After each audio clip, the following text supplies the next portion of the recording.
संत जनाबाई भाग 2. पंढरपूरच्या पवित्र भूमीत संत जनाबाईंचे आयुष्य दिवसेंदिवस विठ्ठलाच्या भक्तीत अधिकच रंगत चालले होते. जनाबाई स्वतःला विठ्ठलाची दासी मानत होत्या. घरातील कामे असो, जात्यावर दळण असो, अंगण झाडणे असो किंवा घरातील इतर कामे असोत, त्यांच्या मनात मात्र सतत एकच नाव असायचे, विठ्ठल विठ्ठल, पांडुरंग पांडुरंग.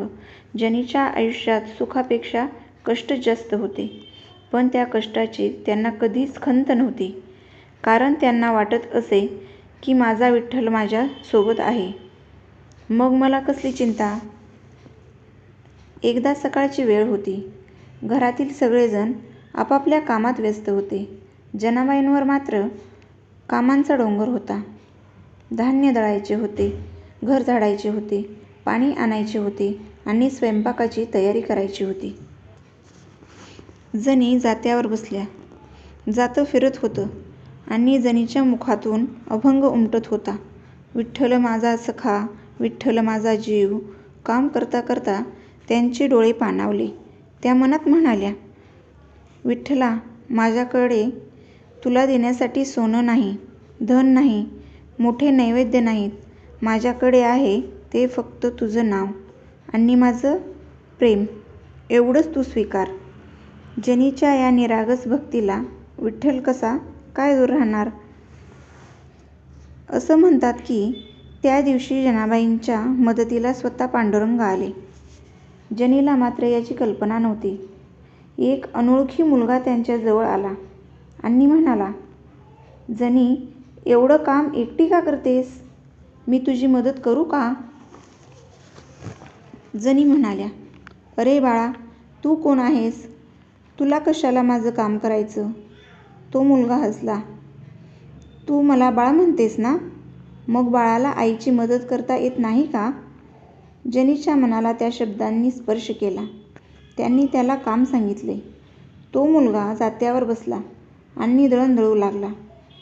जनाबाई दुसरे काम करू लागल्या. थोड्या वेळाने त्यांनी मागे वळून पाहिले तर जातं आपोआप फिरत असल्याचे दिसत होते.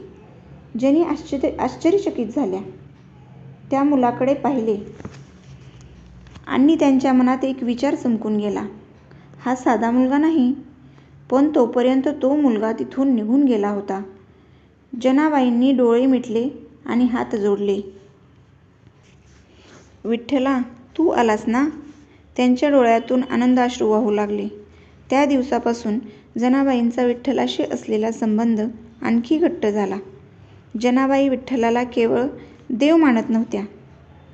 तो त्यांचा सखा होता, मित्र होता, कधी मुलगा होता तर कधी मायबाप होता. जनी विठ्ठलाशी अगदी मनमोकळेपणाने बोलत, विठ्ठला, आज माझ्यावर खूप काम आहे. विठ्ठला, आज मला खूप थकवा आला आहे. विठ्ठला, माझ्यावर कोणी रागवलं तर तू माझ्या बाजूने उभा राहशील ना? अशा त्यांच्या निरागस बोलण्याने भक्तीला एक वेगळाच रंग मिळाला होता. त्यांच्या भक्तीत मोठेपणाचा आव नव्हता, फक्त प्रेम होतं. पण प्रत्येक भक्ताच्या आयुष्यात परीक्षा येते. जनाबाईंच्या हे आयुष्यात अनेक संकटे आली. त्यांच्या भक्तीची थट्टा करणारे लोक होते. काही जण म्हणत, दिवसभर विठ्ठलाचं नाव घेऊन काय मिळणार?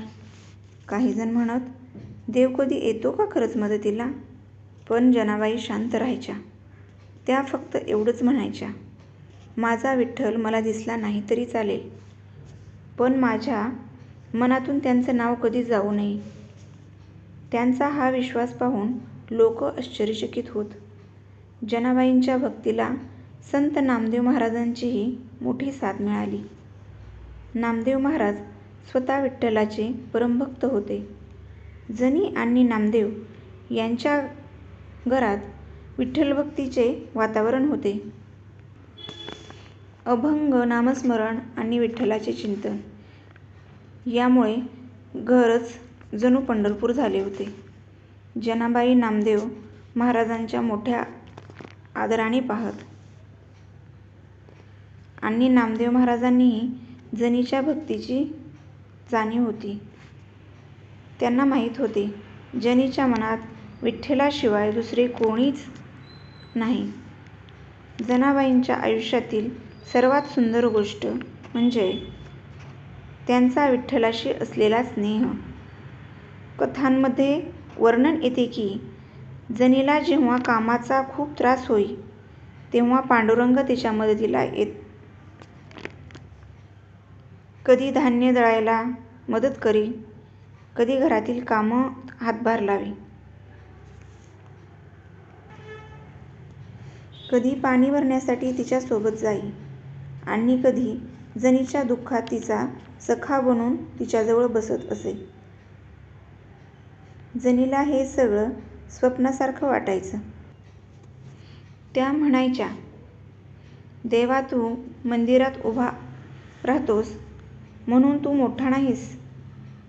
तू माझ्यासारख्या गरीब दासीच्या कामाला हात लावतोस म्हणून तू माझ्यासाठी मोठा आहेस. जनाबाईंनी आपल्या अनुभवातून अनेक अभंग रचले. त्यांच्या अभंगामध्ये स्त्री जीवनातील कष्ट, संसारातील दुःख आणि त्यातून निर्माण झालेली विठ्ठलभक्ती दिसते. त्यांच्या शब्दांमध्ये मोठे मोठे शास्त्र नव्हते, पण त्या शब्दामध्ये मनापासूनची भक्ती होती. त्यांना वाटत होतं, देवाला मोठमोठे यज्ञ नकोत, देवाला सोनं चांदी नको, देवाला हवे असते ते फक्त निर्मळ मन. त्या काळात अनेक संतांनी समाजातील भेदभावाला विरोध करत भक्तीचा मार्ग सर्वांसाठी खुला केला. ज्ञानदेव, नामदेव, चोखामेळा, गोरा कुंभार, सावतामाळी आणि जनाबाई अशा संतांच्या भक्तीमुळे वारकरी संप्रदाय अधिक समृद्ध झाला.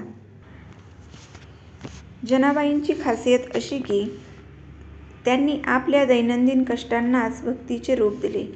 त्यांच्यासाठी जातं म्हणजे केवळ दळणाचे साधन नव्हते, ते विठ्ठलाच्या नामस्मरणाचे साधन होते. झाडू म्हणजे केवळ घर स्वच्छ करण्याचे साधन नव्हते, ते मनातील अहंकार झाडण्याचे प्रतीक होते. पाणी आणणे म्हणजे केवळ घरातील गरज नव्हती, ते जणू विठ्ठलासाठी सेवा होती. एकदा जनाबाई विठ्ठलाच्या चरणी मनोभावे प्रार्थना करत होत्या. त्या म्हणाल्या, विठ्ठला, मला या जगात मोठं व्हायचं नाही. मला धन नको, मला मान सन्मान नको, मला फक्त एवढंच दे.